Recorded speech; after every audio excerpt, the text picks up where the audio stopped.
যমুনা নদী পার হয়ে দ্রুতগতিতে ছুটে চলেছে আমাদের ট্রেনটি মথুরা স্টেশনের উদ্দেশ্যে। ট্রেনটি ছিল 1.5 ঘন্টা মতো লেট। গোয়ালিয়র সুপারফাস্ট যে ট্রেনটা কলকাতা থেকে গতকাল দুপুর 1:15-তে ছেড়ে এসেছিল আর মথুরা স্টেশনে এসে পৌঁছলো সকাল 10:30 নাগাদ। ট্রেন থেকে নেমে চলে আসলাম আমরা স্টেশনের বাইরে। এটা হচ্ছে মথুরা স্টেশনের বাইরে। প্রচুর দর্শনার্থীরা নেমে পড়েছে এখানে। আর মথুরাতে আসলেই সত্যি করে মনটা যেন মথুরার ভূমিতে পা দিয়ে মনটা যে কতটা খুশি হয়ে গেছিল যে রাধারানীর ডাকে আমি সাড়া দিতে পেরেছি। রাধারানী আমাকে সেই ভাগ্যটি দিয়েছেন যেন আমি মথুরার মতো এরকম একটা পুণ্যভূমিতে নিজের পা রাখতে পারি। চলে এলাম হোটেলে। এসে ফ্রেশ হয়ে একটু রেস্ট নিয়ে দুপুর 3টের সময় বেরিয়ে পড়লাম গোকুলের উদ্দেশ্যে।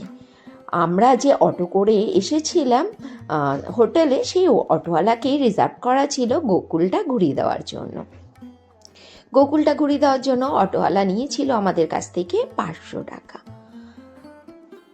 আর এখানের একটা জিনিস যেটা আমার সব থেকে বেশি ভালো লেগেছে, যে এখানে সবাই কথার শুরুতে আর শেষে রাধে রাধে বলে।